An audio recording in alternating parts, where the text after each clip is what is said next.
So I was struck by the fact that some of you know me and many of you don't, and that for even those who do know me, you may not know my faith journey and what brought me to where I am today. So I was uh, born and raised Catholic. I went to Catholic grade school, Catholic high school, but it was always something that I felt like I had to do. It was just expected.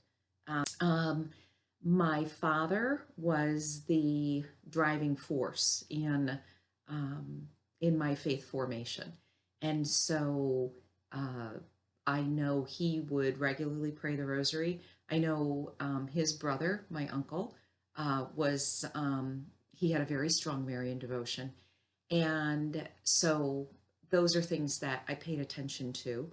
I picked up an occasional rosary, but didn't really make it a daily devotion.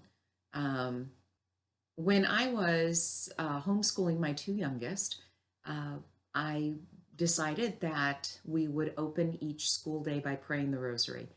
And so we did. Fast forward 25 years ago, my father was diagnosed with pancreatic cancer and given 3 to 6 months to live. And so immediately I went to prayer and I prayed for what I wanted. I wanted him to, of course, live.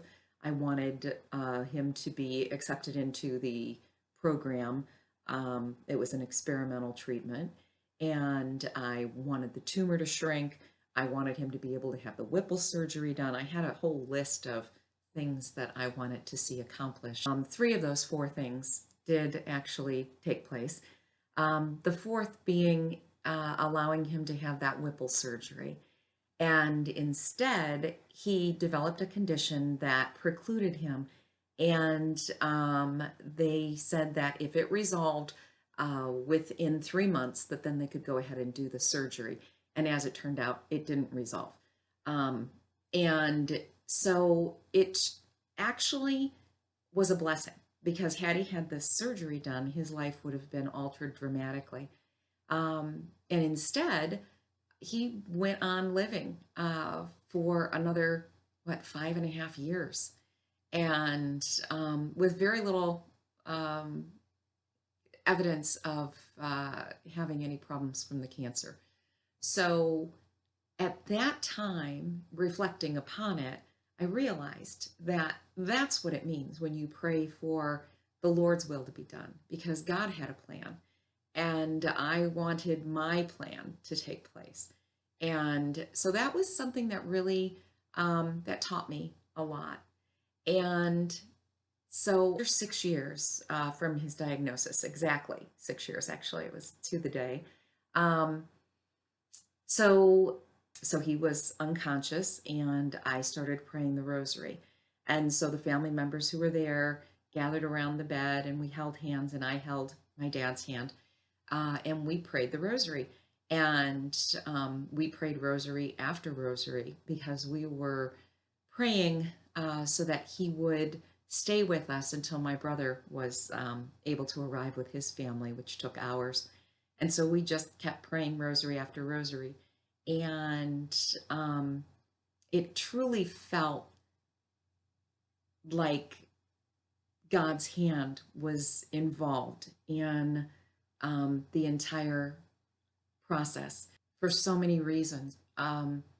And first and foremost, they had said that he would go home for hospice, but we had brought the children to the hospital to say goodbye to him.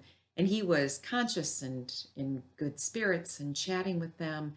And um, I had explained to them how grave the situation was, but told them that I just wanted them to have a chance to visit with him and to remind him that he was the greatest grandfather ever and that I didn't want them to be sad.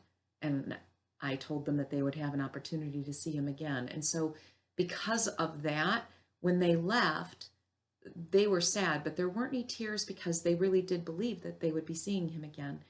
And so that actually was a real blessing. Um, and so it was just shortly after they left that he was unconscious. Um, so we prayed all those rosaries, and then when my brother and his family arrived, um, whereas his blood pressure had been undetectable, the blood pressure cuff, kicked on, and his eyes opened, and so my brother got to say all the things that he wanted to say. And it was just a short time after that that he passed away. And so it was devastating to me. And yet, it was always a comfort to me to look back at the way that the evening had progressed, to appreciate all those blessings, those gifts that were given to us. And so I think there's never been anything but a deepening of my faith since then. And I have also learned um, to keep myself open to the Holy Spirit. There are times where it can just be that little voice in your head, that little thought that pops into your mind. Sometimes things that you'd never consider, maybe something that's a little challenging, that takes you out of your comfort zone. I'm open to those moments, and they've made an incredible difference in my life. They've made a difference in my peace and my happiness. And um, just a quick story about um, the benefits of doing that. I lost a very dear friend a couple years ago, and I was driving home, and I had just decided that I wanted to check in on her. And so I had sent her a message, or I was going to send her a message. I thought, I'm just going to shoot her a quick text and say, hey, how you doing?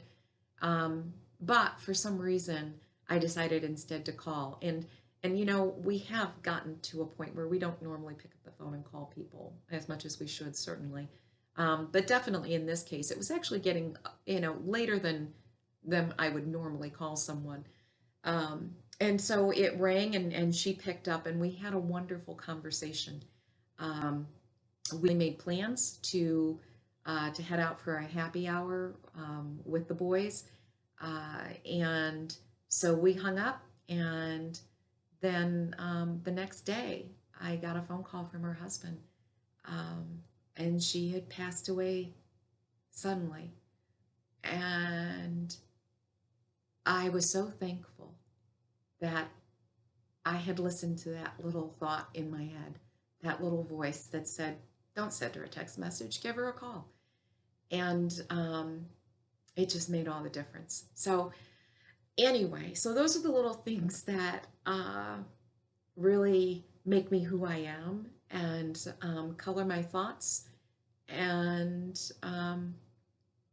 so um, I just thought I would just take a minute to introduce myself, and um, and let you know that there's another side to me, aside from the one that just wants to get angry about current political situations or situations in the church.